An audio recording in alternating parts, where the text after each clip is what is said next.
গল্পটা আজ থেকে অনেক বছর আগের। ভারতের এই প্রত্যন্ত গ্রামটাকে দেখছেন, এটা মূলত তাঁতিদের গ্রাম। কারণ এই গ্রামের বেশিরভাগ পরিবার নিজের হাতে শাড়ি তৈরি করে নিজেদের জীবিকা চালায়। সেই গ্রামেই ছিল মাল্লেশাম নামের একটা ছোট্ট ছেলে। সে এখন অনেক ছোট, কিন্তু এই ছেলেটাই 20 বছর পরে গিয়ে এমন একটা জিনিস তৈরি করবে যেটা শুধুমাত্র তার না, পুরো গ্রামের ভাগ্যটাই পরিবর্তন করে ফেলবে।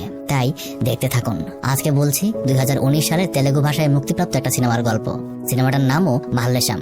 বলে রাখি, আজকের গল্পটা শুধুমাত্র একটা সাধারণ গল্প না, এটা একটা বাস্তব ঘটনা যার উপর ভিত্তি করে এই সিনেমাটা তৈরি করা হয়েছে। তাহলে চলুন গল্পটা একদম শুরু থেকে শুরু করা যাক। মাল্লেশামের পরিবারে তারা মোট 3 জন। তার মা লক্ষ্মী রানী আর তার বাবার সাথেই এই গ্রামে এসে বড় হচ্ছে। মাল্লেশামের পরিবারে শুধুমাত্র তার মা লক্ষ্মী সব থেকে ভালো শাড়ি তৈরি করার কাজ জানে, কিন্তু দীর্ঘ সময় যাবত এই কাজ করতে গিয়ে তার হাতের ব্যথায় তার প্রচন্ড অসুস্থ হয়ে পড়তে হয়, যেটা ছোট্ট মাল্লেশামকে খুব কষ্ট দেয়। লক্ষ্মীদের গ্রামের পাশেই তার ছোট বোনের পরিবার থাকে।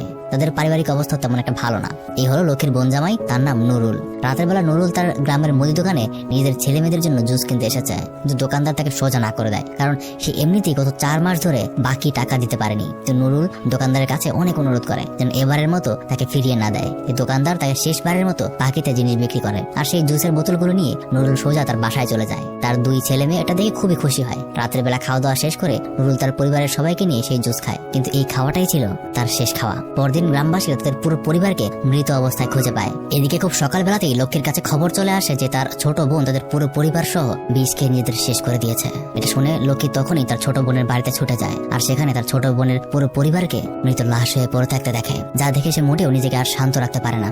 আসলে গতকাল রাতে নুরুল দোকান থেকে সেই বোতলগুলো বাসায় আনার পথেই সেগুলোতে বিষ মিশিয়ে দিয়েছিল।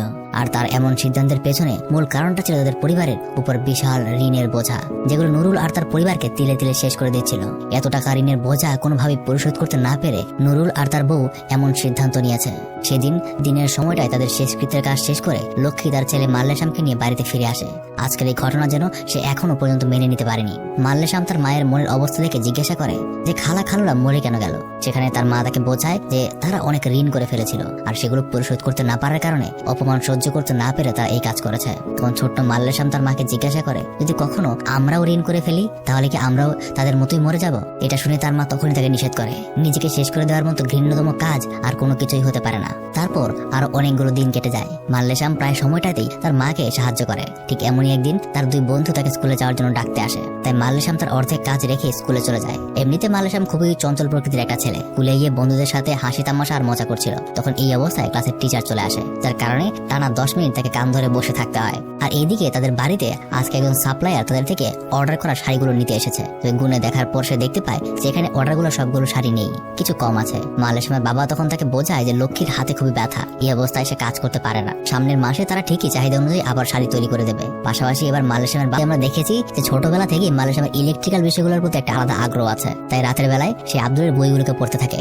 পাশাপাশি ইংরেজিতে মাল্লেশামের একটা দক্ষতা তো আছেই। একসময় আব্দুল যখন ঘুম থেকে উঠে তাকে বই পড়তে দেখে, তখন সে আগ্রহ নিয়ে তাকে ইলেকট্রিক্যাল বিষয় সম্পর্কে কিছু প্রশ্ন খাতায় লিখে দেয়। আর দেখা যায় মাল্লেশাম খুব সহজেই সেই প্রশ্নগুলোর উত্তর দিতে পারছে। এমনকি ওই সকল প্রশ্নের উত্তর সে সুন্দর করে সমাধান করে দিচ্ছে, যেগুলো আব্দুল নিজেও কখনো পারেনি। এটা দেখে আব্দুল বুঝে যায় যে ছেলেটার মধ্যে অবশ্যই মেধা আছে। তাছাড়াও মাল্লেশাম তাকে জানায় যে তার নাকি খুব শীঘ্রই একটা কাজের প্রয়োজন।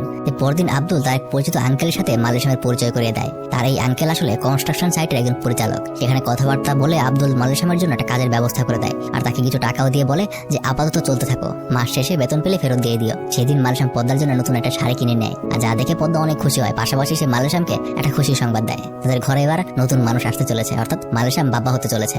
যা শুনে সেও খুব খুশি হয়। তার কিছুদিনের মাথায় মাল্লেশাম পদ্মাকে নিয়ে তার শ্বশুর বাড়ি যায়। ওখানে প্রথম থেকে সবকিছু ঠিকই ছিল, কিন্তু এক সময় ভেতরে পদ্মার বাবা মা যখন পদ্মার গলায় আর হাতে স্বর্ণের গয়নাগুলোর কথা জিজ্ঞাসা করে, তখন পদ্মা তার মা বাবাকে সবকিছু সত্যি সত্যি বলে দেয়। যার কারণে ভেতরে ভিতরে তার মা বাবা মাল্লেশামকে নিয়ে উল্টাপাল্টা কথা বলতে শুরু করে যে তার সাথে নাকি পদ্মার বিয়ে দেওয়াটাই ভুল হয়েছে, শুধুমাত্র পদ্মা জেদ করেছিল বলেই এই ছেলের সাথে তারা তাকে বিয়ে দিয়েছে। আর এই সমস্ত কথা মাল্লেশাম বাইরে বসে বসে শুনছিল।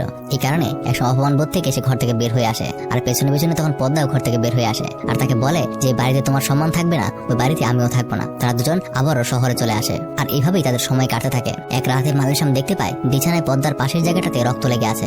এটা দেখেই সাথে সাথে সে পদ্মাকে নিয়ে ডাক্তারের কাছে চলে যায়, যেখানে ডাক্তার তাকে জানায় যে আসলে তেমন সিরিয়াস কিছু না, তবে বেশি টেনশন আর পুষ্টিহীনতার কারণে এই সমস্যাটা হচ্ছে। আর এরপর আরো 5 মাস পার হয়ে যায়। মাল্লেশাম প্রতিটা মুহূর্তে এখন পদ্মার খেয়াল রাখে। তাকে সে এমন ভাবে রাখার চেষ্টা করে যেন সে কোনোভাবে কোনোভাবেই কোনো কষ্ট অনুভব করতে না পারে। দিনের একটা অংশ সে কনস্ট্রাকশন সাইটে কাজ করে, আর বাকিটা অংশ সে পদ্মাকে সময় দেয়। তাদের মধ্যেকার সময়টা বেশ ভালোই চলতে শুরু করে। আর এভাবেই আরো কয়েক মাস পার হলে 10 মাসের মাথায় মাল্লেশাম এক মেয়ের বাবা হয়। মাল্লেশামের বাবা মাও এতে অনেক খুশি হয়, কিন্তু মাল্লেশাম মূলত তার গ্রামে ফিরে আসে নিজের পুরনো মেশিনটাকে আবার শহরে ফিরিয়ে নিয়ে যেতে।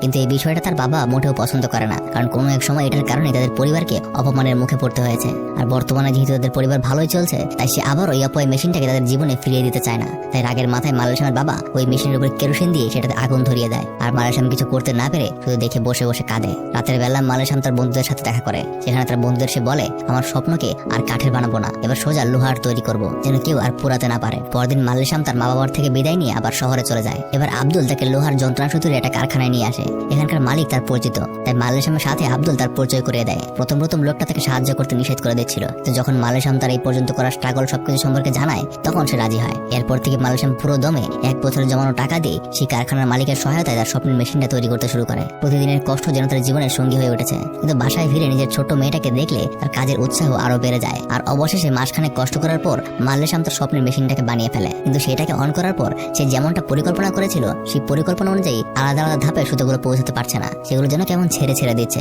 যার কারণে পদ্মার বুদ্ধিতেই মাল্লেশাম সেই শহরের একটা মেকানিক্যাল ইঞ্জিনিয়ারিং কলেজে যায়। আর ওখানকার একজন প্রফেসরের সাথে দেখা করে তার মেশিন সম্পর্কে জানায়, আর তার মেশিনের সমস্যা সম্পর্কে তার কাছে তুলে ধরে। এখানে প্রফেসর তাকে জানায় যে তার মেশিনটা নাকি মেকানিক্যাল ভার্সনে প্রপার্টি কাজ করতে জটিলতা তৈরি করবে, তাই এখানে বিশেষ কিছু পরিবর্তন তৈরি করতে হবে, যার জন্য তাকে একটা মাইক্রো কন্ট্রোলার আর কিছু ট্রানজিস্টারের সাহায্যে একটা প্রপার ডায়াগ্রাম তৈরি করতে হবে। কিন্তু সমস্যাটা হলো এটার পেছনে প্রায় 30,000 টাকা খরচ যাবে। কিন্তু এত টাকা তো তার কাছে নেই। তবে কথায় আছে না, যেখানে সমস্যা আছে সমাধানও সেখানেই কোথাও না কোথাও লুকিয়ে আছে। একদিন একটা গাড়ি মেরামত করার দোকানে গিয়ে মাল্লেশাম একটা স্কুটার একটা বিশেষ পার্টস লক্ষ্য করে, যেটাকে দেখে তার মাথায় একটা বুদ্ধি চলে আসে। কারণ এটাকে যদি সে ভালোভাবে কাজে লাগায়, তাহলে এটাই সেই মাইক্রো কন্ট্রোলারের কাজ করবে। তাই এই কাজেই সে লেগে পড়ে। কিন্তু একের পর এক সমস্যা যেন তার পিছু ছাড়তেই চাইছে না। এই সমস্যা সমাধান করার পরপরই তার মেশিনে আরো একটা সমস্যা সামনে চলে আসে। এবারে কোনোভাবেই মাল্লেশামের মাথায় আর কোনো সমাধান আসছে না। এমনকি এই চিন্তায় পরদিন ইলেকট্রিকের কাজ করার সময় আব্দুলের সেই আঙ্কেল তাকে ইঙ্গিত করে বাজে কিছু কথা বলে। তখন মাল্লেশাম আর সেগুলো সহ্য করতে পারে না, তাই ওখানে তার সাথে কথা ঘাটাঘাটি করে সে চাকরি ছেড়ে চলে আসে। কিন্তু এরপর সে এখন কি করবে বুঝতে না পেরে রাগের মাথায় তার মেশিনের পার্টস গুলো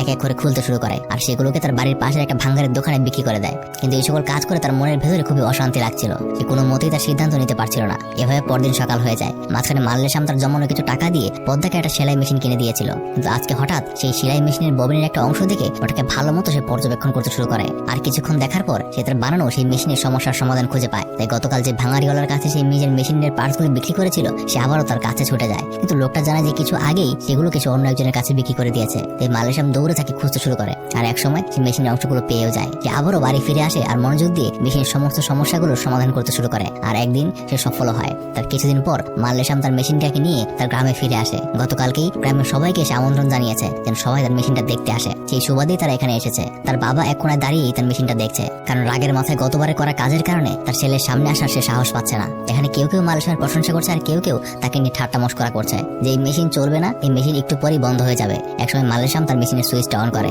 কিন্তু তাতে কোনো কাজ হয় না, কারণ তার মেশিনের যে মোটর সেটা কোনো কারণবশত নষ্ট হয়ে গেছে। যার কারণে গ্রামের লোকেরা এক একজন এক এক কথা বলতে শুরু করে। সেখানে তাদের মধ্যে বিক্রমও ছিল। বিক্রম বলেই ওঠে যে আমি জানতাম এটা কোনো কাজ করবে না, ফাও ফাও সময় নষ্ট। কিন্তু তারপরেই মাল্লেশাম তার বন্ধুকে দিয়ে কোথা থেকে যেন একটা পুরোনো মোটরের ব্যবস্থা করে, আর ওটাকে কোন রকমের মেশিনে লাগিয়ে দিয়ে মেশিনটা চালু করে দেয়। তখন সেটা খুব সুন্দরভাবেই শাড়ি বোনার কাজটা করতে থাকে, যেটা দেখে গ্রামবাসীর প্রত্যেকেই খুব অবাক হয়। অপরদিকে ঘরের কোনায় দাঁড়িয়ে মাল্লেশামের বাবা শুধু এটাই ভাবছে যে সে তার ছেলের সাথে কতটাই না খারাপ ব্যবহার করেছিল। কিন্তু তারপরেই যখন মাল্লেশাম নিজে এসে তার বাবাকে সম্মান জানিয়ে সামনে নিয়ে যায়, তখন তাদের মধ্যকার এই সংকোচটা ভেঙে যায়। গ্রামবাসীরা প্রত্যেকেই এতে অনেক খুশি হয়। আর এভাবেই আরো কয়েক মাস সময় পার হয়ে যায়। এতদিনে মাল্লেশামের